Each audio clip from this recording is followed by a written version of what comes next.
сонце сяяло в вікно, часом дощ бив лице. Я міг сказати сотні різних слів, але важливо не це. Я міг сказати сотні різних слів, але важливо не це. Уяву не збуджує ніщо, так як чужі казки. Якби я лечу хоч одну із них, робити навпаки. Не шукав би правду протиріч, якщо навколо нас.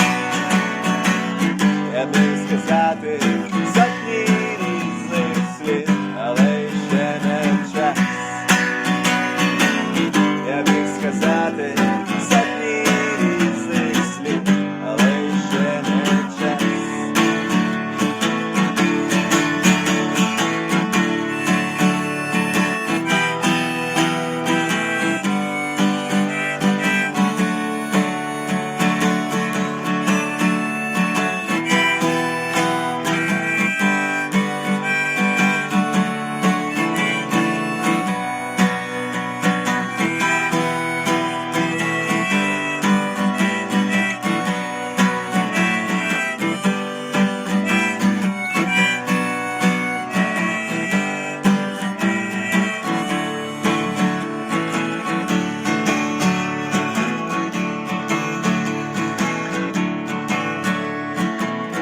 Світ пластмаси пропонує синтетичні почуття,